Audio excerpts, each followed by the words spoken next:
नमस्ते साथियों। गांव सरकार की 149वीं कड़ी में मैं आज आपसे बातचीत करूंगा। और आज जो हम जिस ग्राम पंडित की जो श्रृंखला हम लोगों ने शुरू किया है उसमें ग्राम पंडित जल की श्रृंखला है और उसकी संख्या है 4। तो ग्राम पंडित जल की आज बात करेंगे। देखिए, संविधान के जो बार बार मैं बताता हूँ कि 11वीं अनुसूची में जो ग्राम पंचायतों को जो अधिकार दिए गए हैं ग्राम पंचायतों को, उसमें से ये तीसरे नंबर का अधिकार है। पहला आपको मैं बता चुका हूँ कृषि, और दूसरा जो है भूमि, और तीसरा ये जल। तो इस जल का तो नाम नहीं दिया, जल का तो नाम मैंने इसको रखा है इसलिए कि संक्षिप्त में आप बात को समझ सकें। और उसमें जो विषय रखा गया है उसमें यह है कि लघु सिंचाई व जल प्रबंधन, समझ लीजिए, लघु सिंचाई व जल प्रबंध और जल विभाजक क्षेत्र का विकास। जल विभाजक क्षेत्र का विकास, देखिए बड़ा महत्वपूर्ण है। तीसरा विषय क्या रखा है कि लघु सिंचाई और उसके साथ साथ जल प्रबंध और उसके साथ साथ जल विभाजक क्षेत्र का विकास। ये देखिए कितना महत्वपूर्ण है, क्योंकि भू किसी का जो आधार है वो क्या है, कृषि कहाँ होगी, भूमि, और भूमि पर कृषि होगी, और भूमि पे कृषि तभी हो पाएगी जब जल रहेगा। अगर जल नहीं है तो आप कितना भी भूमि रखें, कम से कम कृषि कार्य तो नहीं हो सकता। और इसके साथ साथ जहाँ ये भूमि है, कितना भी भूमि हो और जल नहीं है तो वहाँ गांव नहीं बस सकते हैं। तो ये बड़ा, इसके साथ साथ ये गांव का जो बसना ही, ये समझ लीजिए, भूमि के साथ साथ जल का भी होना अति आवश्यक है। और इसीलिए कहा गया है कि जल ही जीवन है। ग्रामीण क्षेत्र में तो यही कहा जाता है कि जल ही जीवन है, क्योंकि भूमि हो, कितना भी भूमि हो, जल नहीं है तो ग्रामीण के लोगों के लिए वो बिल्कुल जगह ही बेकार है, इसलिए कृषि हो नहीं सकती, और कृषि पर ही उनका पूरा जीवन आधारित होता है। तो इसलिए जल का बहुत महत्व है, और जल के बिना जीवन नहीं है, इसको आप मान के चलिए। तो इसलिए गांव के लिए इन्होंने संविधान निर्माताओं ने इस महत्ता को समझा कि कृषि के बाद अगर सबसे जरूरी चीज़ है तो पहली भूमि है और दूसरा जल है। आज इसी पर बात करेंगे। तो ये तीनों विषय को शामिल करते हुए लघु सिंचाई, जल प्रबंधन और वो जल विभाजक क्षेत्र का विकास, ये तीनों को एक शामिल करके ही मैंने कि गांव में एक ग्राम पंडित जल का भी होना आवश्यक है। अगर ग्राम पंडित जल होगा तो ये सारी तीनों चीज़ों से जुड़ी हुई जो समस्याएं हैं उसका वो अपना निराकरण करने में, सलाह देने में, लोगों को बताने में, समझाने में बड़ी कुशलता के साथ वो काम कर सकता है। तो इसलिए आप समझिए कि ग्राम पंडित जल की कितनी बड़ी महत्ता है। अब मैं थोड़ा इसको आपको इस विषय पर बताना चाहूँगा कि देखिए, जल के बारे में जो ग्रामीण अवधारणा है, जो देखते हैं लोग, वैसे तो जो सबको मालूम है कि जल का इस्तेमाल प्रयोग कृषि के लिए कैसे होता है, लेकिन कैसे वो समझते हैं कि लोग जो जैसे जल का संसाधन कुछ जगह बहुत अच्छा है, पहाड़ों पर पानी बहुत बरसता है लेकिन पानी रुकता नहीं है, वहाँ दूसरे ढंग की समस्या है। कुछ ऐसी जगह है जहाँ बिल्कुल ही पानी नहीं है, सिर्फ वर्षा के ऋतु का पानी थोड़ा बहुत होता है और उसी पर उनका वही एक प्राकृतिक संसाधन जल का है वही है। ज़मीन के नीचे वहाँ पानी है नहीं, और ज़मीन के नीचे अगर पानी है तो बहुत गहराई पे है, उसका निकाल पाना बहुत मुश्किल होता है। लेकिन कुछ जगह ऐसे हैं कि जहाँ की पर्याप्त पानी है, वहाँ सतह पर भी खूब पानी है, पोखरे हैं, छोटे छोटे नाले हैं, नदियाँ हैं, और कुएँ हैं, तालाब हैं, झील हैं। इतना ज़्यादा वहाँ पानी की होता है कि उन्हें कोई मुश्किल कठिनाई नहीं महसूस होती। लेकिन हम जब पूरे देश में पूरे देश स्तर पर हम जब इसका सोचते हैं तो देखिए भारत के आबादी जो है अब दुनिया में करीब भारत में जो रहने वाले लोग हैं वो 18% लोग हैं। और जो जल की जो उपलब्धता है भारत में वो मुश्किल से 4% है जो उपयोग के लिए इस्तेमाल किया जा सके। तो देखिए कितनी बड़ी कमी है। 18% आबादी के साथ अनुरूप जल होना चाहिए, लेकिन नहीं। तो ये जल की कमी है, बहुत बहुत कमी है पूरे देश के स्तर पर देखिए। और ये जल का कमी बढ़ता ही जा रहा है। जहाँ जल पहले से बहुत आसानी से 15 फीट 10 फीट में मिल जाते थे, वहाँ भी अब जल की जो है 100 फीट पर पानी मिल रहा है। तो इसका मतलब वहाँ जल का बहुत दोहन हुआ, तो इसलिए वो जल नीचे चला गया। और बहुत जगह ऐसे हैं कि जहाँ जल इतना बरसात में इतना ज़्यादा जल आता है कि बाढ़ से वो एरिया ग्रस्त रहती है। और जल जो उनके लिए एक समस्या बन गई है कि कैसे उस जल के से कैसे अपनी खेती को और अपने चीज़ों को बचाया जाए। तो आज अलग अलग ढंग की समस्याएं जल को लेके अलग अलग ढंग की समस्याएं हैं। तो ग्रामीण लोग इसको बहुत ये नहीं समझते कि आने वाला जो समय है वो उसमें जल की जो भूमिका है वो सिर्फ ये कि ट्यूबवेल लगा लिया और पानी निकल गया और खेती का कुछ काम हो गया, ये इतना ही से नहीं होगा। क्योंकि ये चीज़ें आप जितना भी ट्यूबवेल लगाएंगे, जितना भी दोहन करेंगे, उसमें क्या होगा कि आपका डीजल बिजली का खर्च बढ़ेगा। जब डीजल और खींची का बढ़ेगा तो आपके जो पूंजी है कृषि में वो बढ़ेगी। जब पूंजी बढ़ेगी तो आय कम होगा, तो फिर वो आपको जल के होते हुए भी आपको कृषि में आय नहीं होगी, तो आपको निराशा होगा। जल भी है फिर भी कृषि का आपको जो मनोवांछित चाहते हैं लाभ लेना वो नहीं ले सकते हैं। और कुछ लोग जल नहीं है इसलिए वो परेशान है कि कैसे हम जल को लाएं और उससे कृषि का लाभ देखें। तो इसीलिए जो जल का अब कृषि के लिए जो उपयोग है वो एक बहुत उसका एक वैज्ञानिक तरीका बन चुका है, मतलब और तकनीकी तरीका बन चुका है। वो पारंपरिक तरीके से कि नहीं कि आप ज़मीन से निकाल लीजिए या नहर से निकाल लीजिए, ये सारे तरीके ऐसे हैं जो कि इसको आप फसल को फ़ायदा भी करते हैं और कुछ हद तक वो अगर उनको ठीक ढंग से उपयोग नहीं किया तो नुकसान कर सकते हैं। तो इसलिए अब ये व्यवस्था ऐसी बन गई है और कि जल का उपलब्धता तो है ही है, साथ साथ उसका किस तरह से प्रबंधन किया जाए। और प्रबंधन के अलावा ये भी देखना है कि कैसे जल जो कुछ क्षेत्र तो ऐसे हैं जहाँ जल है, गांव में ही कुछ क्षेत्र हैं जहाँ जल की उपलब्धता तो है, कुछ क्षेत्र में जल की गांव में जल है, लेकिन कुछ क्षेत्र ऐसे हैं जहाँ तक कि वहाँ जल को आप नहीं पहुँचा सकते हैं। तो इसीलिए वो जल के क्षेत्र हैं विभाजन किया था कि जहाँ क्षेत्र है उनका व्यवस्था ऐसी किया जाए, और जिन क्षेत्रों में पानी नहीं पहुँच पा रहा है वहाँ का क्षेत्र को किस तरह से प्रबंधन, वहाँ जल का प्रबंधन कैसे किया जाए। अब इस सब करने के लिए एक वैज्ञानिक तरीके और तकनीकी तरीके अब आ चुके हैं। अब वैज्ञानिक और तकनीकी तरीके तो आ चुके हैं, लेकिन अब इन चीज़ों को गांव के लोग समझने वाले कहाँ हैं? कितने लोग हैं जो कि उसके वैज्ञानिक और तकनीकी चीज़ों को समझते हैं? इसको और हम स्पष्ट कर दें कि मान लीजिए अब जो फसल है, हर फसलों को कितना पानी चाहिए ये अलग अलग है। गेहूं को कितना पानी चाहिए, गेहूं और ठीक है चलो गेहूं को बारे में आप जानते हैं, आप जानते हैं दान के बारे में जानते हैं, मोटे मोटे जानते हैं, उसके भी उसके तरीके नहीं जानते हैं। लेकिन बहुत से जो आजकल तो ग्रीन हाउसेज हैं और खुल रहे हैं लोगों में, और ग्रीन हाउसेज में वो पूरे 1 एकड़ ज़मीन को लेकर ढक देते हैं। अब उसमें ग्रीन हाउसेज में पानी का तरीका बिल्कुल दूसरा है।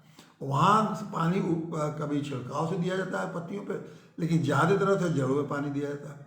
अब जड़ों में पानी उतना ही देना है जितना कि, क्योंकि जड़ों ग्रीन हाउस में जब पानी बंद रहते हैं तो उसका भाप नहीं बनता है पानी का, तो पानी उड़ता है नहीं, तो अब उतना ही पानी आपको देना है। ज़्यादा पानी देंगे तो जब भाप नहीं मिलेंगे पानी उड़ेगा नहीं, तो ज़्यादा पानी दे देंगे तो जड़ें सड़ जाएंगे और पूरा ग्रीन का हाउस में जो कुछ भी लगाएंगे वो उत्पादन खत्म हो जाएगा। शायद बहुत बड़ी पूंजी चली जाती है ग्रीन हाउस में, तो काफ़ी खर्चा होता है। तो इस तरह से आप अगर देखें तो आपको अब ये भी समझना है कि किस फसल में कितना पानी देना है। इसे एक फ़ायदा ये होता है कि फसलों में अगर ये जानकारी है तो आप जैसे मान लीजिए किसी खेत में आपको मुश्किल से नाली बना के उसमें पानी पहुंचाना, तो नाली बना के पानी पहुंचाना, तो हर नाली में आपने पानी पहुंचा दिया, आपका आधा घंटा 1 घंटा में आपके ट्यूबवेल से पानी वहाँ पहुंच गया। अगर आपने उसमें आपने पूरे खेत को भरने की कोशिश की तो खेत को भरने में आपको 4 घंटे पानी के लग जाएंगे, और जब 4 घंटा अगर डीजल खर्च होगा या बिजली खर्च होगी तो उसकी पूंजी तो तुरंत आपके खर्चा तो बढ़ गया। डीजल बहुत खर्च होगा, और डीजल महंगा है, कोई सस्ता तो है नहीं, बिजली भी महंगी है। तो इस तरह से अगर आप देखें कि आपका अगर ठीक से जल का आपको जानकारी नहीं है, उस तकनीकी जानकारी नहीं है कि इस फसल को हम किस ढंग से पानी दें, तो आपको उससे आपके फ़ायदा भी नहीं पेड़ों को होगा और आपका आय भी बढ़ जाएगा। दूसरा बात है, आजकल ड्रिपिंग योजना चली, ऊपर से बरसा कर देते हैं पानी, क्योंकि जिन फसलों में बहुत कम पानी की जरूरत है वो केवल पत्तियों में थोड़ा बहुत जड़ में पहुँच, जब वहाँ ड्रिप वाटरिंग है पाइप के लाइन से और फुहारे के से वो कर देते हैं। अब कुछ जगह है कि कुछ ऐसे फसल हैं जिसमें कि पाइप में ही छेद कर देते हैं, इधर छोड़ते हैं और सिर्फ पेड़ों के जड़ के नीचे पानी पहुंचता रहता है, और बहुत वो अच्छा बहुत कम ज़रूरत के हिसाब से जड़ों में पानी पहुंचता है, और वो फसल बड़ी तेज़ी से उनका विकास होता है। तो ये जो तकनीकी है और ये विज्ञान से उन्होंने समझ के और ये तकनीक निकाली है, और इस तरह से तमाम लोग इसको जान रहे हैं, लेकिन गांव स्तर पर मैं नहीं जानता कि तकनीक को जानने वाले कोई लोग हैं। और ये तकनीक को तो कि जानने वाले लोग नहीं है, तो वो लोग गांव के लोग क्या करते हैं कि बस वही धान और गेहूँ और 2-4 फसलें जो पारंपरिक है जिनकी जानकारी है वही करते रहते हैं, और उसमें भी अब ज़रूरत से ज़्यादा पानी कहीं दे रहे हैं, उनको अंदाज है तो नहीं, अब जो लोग कह दे रहे हैं उसी हिसाब से पानी दे रहे हैं, और खर्च बढ़ता जा रहा है, और खर्च बढ़ते जाने से किसान खेती में आय घटता जा रहा है, तो इसलिए परेशानियाँ बढ़ती जा रही। तो इसीलिए जल प्रबंधन के क्षेत्र में काफ़ी कुछ सरकारों ने किया है। ऐसा नहीं कि सरकारों ने जल प्रबंधन इस क्षेत्र को इसको बहुत ही महत्व सभी सरकारों ने दिया है, और काफ़ी दिनों से इसको दिया जा रहा है। लेकिन जो मैं बार बार ये कहता हूँ ना कि गांव जो सरकार के स्तर से जो अनुसंधान और तकनीक ये जो किए जा रहे हैं, उसका गांव स्तर तक कोई कौन एजेंसी है या गांव के स्तर पर कौन व्यक्ति है जो इन चीज़ों को समझ रहा है और गांव में लागू कर रहा है। सरकार ने जो करता है उसके कर्मचारी हैं, सरकारी हैं, वो जाते हैं, कभी गांव में गए, किसी अधिक जो विभाग हैं उनके उन विभागों के माध्यम से वो उनको बस समझाते हैं, कुछ लोग समझते हैं, नहीं समझते हैं, फिर चले जाते हैं। तो बस वो सरकार के पास यही अपना तंत्र है, उसी से वो कोशिश करते हैं कि गाँव तक पहुँच जाएगा। बिल्कुल असंभव है। सरकार का तंत्र इतने सालों में तो मैं नहीं समझता कि गांव तक अपना, जैसे अभी जिन तंत्रों के बारे में उल्लेख करूंगा कि उन्होंने गांव तक लोगों को तैयार कर दिया हो जो उनके सारे अनुसंधान को और उनके तकनीक को समझते हो, एक भी आदमी नहीं मिलेगा। या गांव के लोग ही अगर जानना चाहें इन सारे बातों में, किस फसल में कितना पानी है, किस फसल को किस तकनीक से हम पानी पहुँचाएं, तो कौन है गाँव में बताने वाला? लोग कहेंगे कि बीडीओ साहब के यहाँ जाओ, तो प्लांट प्रोटेक्शन अफसर के यहाँ जाओ, तो हार्टिकल्चर के यहाँ जाओ, तो कृषि विभाग जाओ, यही सब बताते रहेंगे। और जबकि मृदा का भूमि का सॉइल कहिए, भूमि कहिए, मृदा कहिए, जल का प्रबंधन दोनों का, जब जो फसल लेनी है उसका, तीनों का एक पूरा एक प्रबंधन जब आप समझेंगे तब आपको लगेगा कि हम ये फसल में जितना हम इसका मैक्सिमम अधिक से अधिक उसका उत्पादन कम से कम खर्च भी दे सकते हैं। तो मृदा का जैसे मैंने बताया कि पहले चर्चा कर चुका हूँ कि उसकी जांच होती है, कौन सी ज़रूरत है, तो उसी हिसाब से उसी मृदा जांच के समझ में ये भी आ जाएगा कि इसको कितने जल की ज़रूरत है, कितने पानी की ज़रूरत है। फिर उसमें जो पौधा पेड़ लगाएंगे उसका भी मालूम हो जाएगा कि कितना उसमें लगेगा पानी, कब और कब बिल्कुल उसका एक प्रोग्राम बन जाएगा कि कब इसको सिंचाई करनी हो, कितनी पानी देना है और कितना किस व्यवस्था से पानी देना है। तो ये सब चीज़ें बताने वाला तो कोई है नहीं। तो इसीलिए ये चीज़ें बताने के लिए ही ग्राम पंडित की जरूरत है, जैसे मैंने अभी कहा। और दूसरी बात ये तो इन व्यक्तिगत रूप से आप जान के जरूरत है। इसके अलावा देखिए, गांव में जल उपलब्ध हो सालों साल, हमेशा उपलब्ध हो। अब स्रोत क्या है? कुछ जहाँ मैंने कुछ ग्राउंड वाटर जमीन के अंदर का, कुछ सतही आधार में कुएँ हैं, तालाब और जैसे मैंने बताया, वर्षा का पानी। लेकिन ये सारे जल जो है गांव में, जैसे वर्षा का पानी आया, अब वो आके बह के चला गया, तो वो तो आप कुछ जितना कुछ कुओं में और पोखरों में रुका उतना रुका, बाकी बह के चला गया। अब कुओं में और पोखरों में या गड्ढों में या तालाबों में जहाँ भी हो, गढ़ियों में कुछ कहें, ये ऐसा होता है कि ये बहुत गर्मी के समय में सबसे बहुत सारे सूख भी जाते हैं। और जब सूख जाएंगे तो आपके पास जल नहीं रहेगा, फिर उस समय से कोई कार्यक्रम, कोई भी फसल लगाएंगे जल के अभाव में आप कुछ कर ही नहीं सकते गाँव में कोई।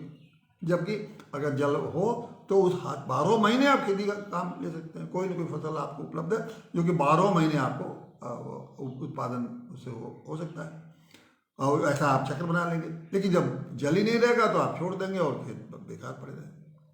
तो अब ये गांव का ये काम है कि उसके गांव में जल का जो प्रबंधन इस तरह हो कि किस क्षेत्र में कैसे पानी को हम रोकें ताकि वहाँ साल भर भी उपलब्ध हो, किस क्षेत्र में पानी रोकें जिसमें कि हमें ज़्यादा पानी आ रहा है तो उसका कैसा बहाव बनाएं कि वो पानी निकल जाए, किस क्षेत्र में पानी को जो इस तरह से बजाएं कि वहाँ का पानी भी रुके और दूसरे क्षेत्र में भी ज़रूरत के हिसाब से पानी जाए। तो ये बहुत सारी चीज़ें जो है ग्राम पंचायत स्तर पर हो जाता है, ये व्यक्तिगत नहीं है, ये सब तो काम ग्राम पंचायत स्तर पर होगा। तो ग्राम पंचायत स्तर पर जो काम होगा उसको जो अधिकार दिया ही गया है उनको, उनका ग्राम पंचायत को अधिकार दिया ही गया है, तो उसको बताने वाले भी तो कोई कौन है। ग्राम पंचायत भी अगर जानना चाहे कि हमारे पूरे गांव में जल प्रबंधन का जो या जल क्षेत्र का विभाजन का कोई एक नक्शा बने और एक व्यवस्था बने, तो ये कौन बताएगा उनको। तो यहाँ भी अगर ग्राम पंचायत के स्तर, व्यक्तिगत स्तर का तो मैंने बता दिया कि किस तरह से ग्राम पंडित जल व्यक्तिगत स्तर पर लोगों की मदद करेगा।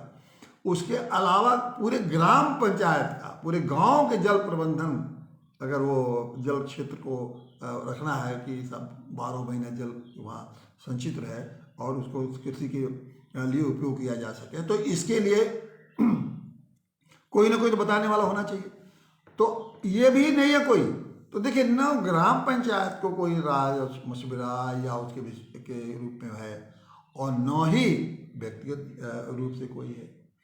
तो इसलिए कितनी आवश्यकता है, और इसके लिए जो सरकार के जो संस्थाएं हैं वो तो तैयारी है ना आपको तैयार करने के लिए, लेकिन उसका कोई फ़ायदा तो लेना चाहिए, और उसका फ़ायदा जो है ग्राम सरकार बनेगी तभी ग्राम पंडित हर क्षेत्र में तैयार करेगी, और जब उसका फ़ायदा लेगी तो वो आदमी गांव में रहेगा। जिसमें मैं कहता हूँ कि ऐसे आदमी जो निरंतर गांव में रहते हैं, वो नहीं कि गांव में आवे हैं और नौकरी कहीं और करें, नहीं, जो लोग गांव में अस्थायी रूप से रहने वाले लोग हैं उन्हीं को प्रशिक्षित करा के इन तमाम संस्थाओं से और उनके बारे में तकनीक जो जानकारी करके गाँव में रहेंगे। ग्राम पंचायत उनको कुछ पैसे भी देगी, और उसके अलावा वो लोग जो उनको व्यक्तिगत रूप से जिनको सहयोग करेंगे उनको उससे कुछ पैसे लेंगे, और वो तीसरा काम है कि अपनी खेती बाड़ी भी करते रहेंगे, और वो गांव में रह के गाँव को जल प्रबंधन के लिए एक इतना बेहतरीन व्यवस्था में वो सहयोग कर सकते हैं कि गाँव को जल प्रबंधन और जल की सुविधा और कम खर्च पे जल का सिंचाई का काम बहुत अच्छे ढंग से हो सकता है।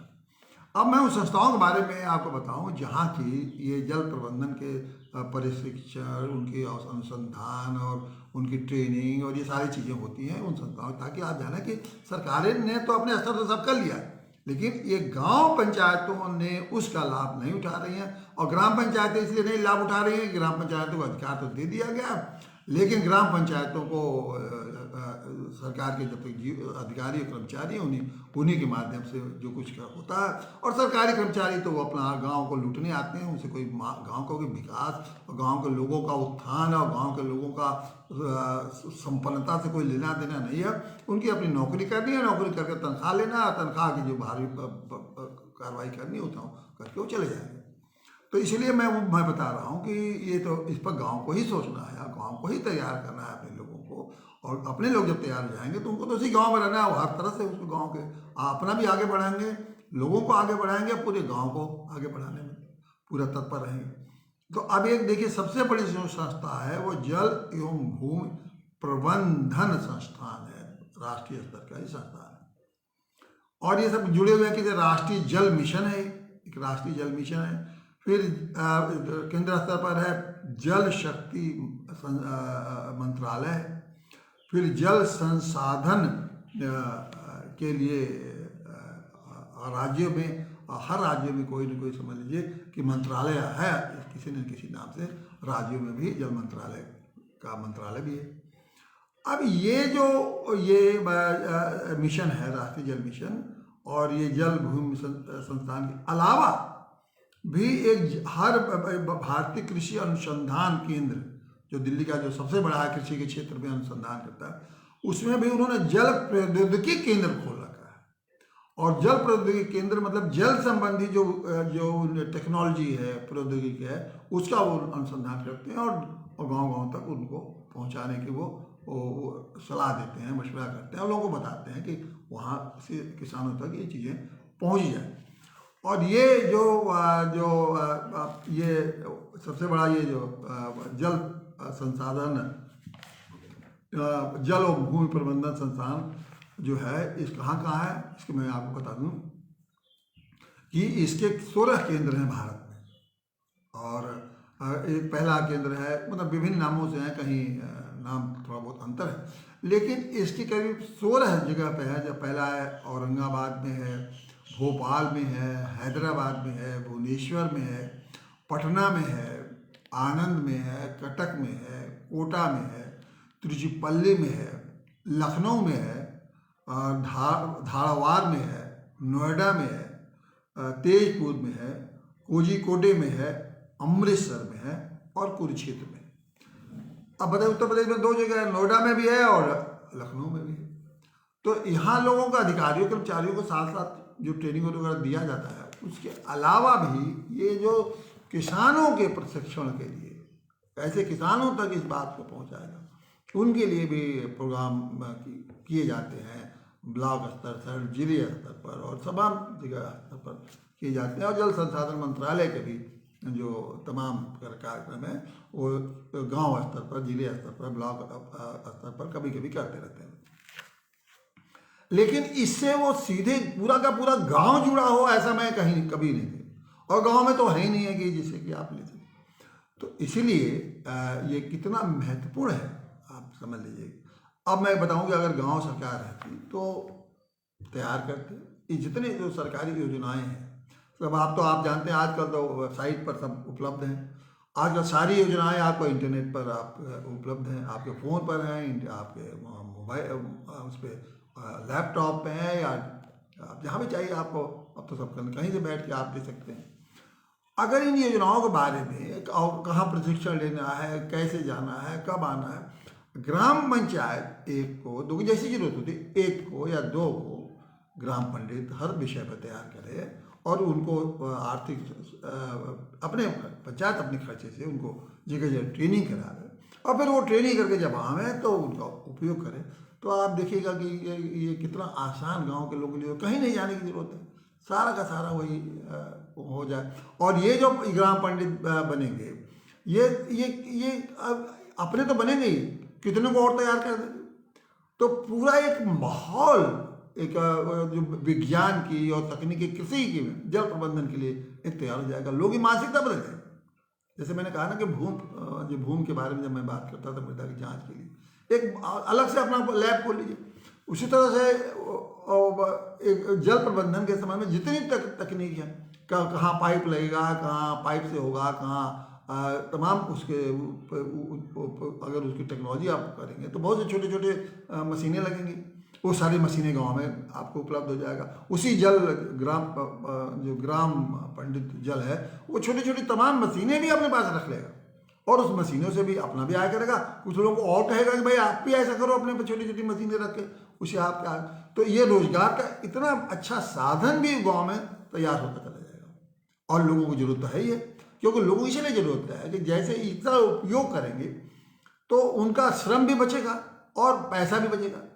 बेमतलब का वो इतना पैसा, जहाँ सिंचाई के लिए उनको 2000 खर्च करनी है, वहाँ 5000 खर्च कर रहे हैं। होता है कि ये जो वैज्ञानिक तरीका अपनाएंगे और ये तरीका आ जाएगा, 2000 जो अभी खर्च, वो 5000 जो खर्च कर रहे हैं वो 500 में हो जाए, 1000 रुपये में हो जाए। मतलब कितनी बड़ी बचत होगी। तो इन चीज़ों के कारण ही मैं बार बार आपसे कह रहा हूँ कि गांव सरकार के ही याद से ये हो सकता है। ये सोचिए कि सरकार और नेता, मंत्री और नेता, अधिकारी और नेता ये सब करेंगे तो ये बिल्कुल आपका भ्रम है। इस भ्रम से जितना जल्दी हो इन भ्रम से बाहर निकलिए। और मैं तो यही कहता हूँ कि इन अब नेताओं को और अफसरों को और सरकारी कर्मचारियों को गांव से बाहर करिए और गांव की सारी व्यवस्था को अपने आप उसको पहले जानकार होइए। जानकार होकर आप व्यवस्था को खुद चलाइए और देखिए कि आप सारे चीज़ों को आप जानने लगे। और मैंने इन बारे में तो पूरा इस विषय को जो YouTube पे है उसके बारे में तो आप जाएंगे YouTube पर मिले अलग से विषय मैंने रखा, क्योंकि 29 विषय को YouTube पर मैं पहले चर्चा कर चुका हूँ। अब मैं पंडितों के संदर्भ में चर्चा कर रहा हूँ, तो आप वहाँ जाएंगे तो गाँव लघु सिंचाई और भूमि प्रबंधन का वो विषय मिलेगा YouTube पर। गांव सरकार जाइए और जब इस पर डालिएगा कि जल लघु सिंचाई और प्रबंधन, भूमि प्रबंधन, तो उसमें आपको मिल जाएगा। तो अलग से वो तो है ही है, लेकिन अब मैं इसको इस संदर्भ में बता रहा हूँ कि ग्राम पंडित को कैसे तैयार करना है और ग्राम पंडित क्या भूमिका, और इससे ग्राम पंडित से गाँव को कितना लाभ होगा और कितना ग्राम पंडित रोजगार का सृजन करेंगे और किस तरह से गांव एक वैज्ञानिक और तकनीक खेती करने में एकदम से संलग्न हो जाएगा, फिर उसकी आय कहाँ से कहाँ पहुँच जाएगी। तो यही मैं बार बार कहता हूँ। इसलिए गांव सरकार बनाने के लिए कृत संकल्प होइए। जितना जल्दी गांव सरकार बनेगा, गांव खुशहाल ही नहीं होंगे, गांव स्वर्ग बन जाएंगे। धन्यवाद सर।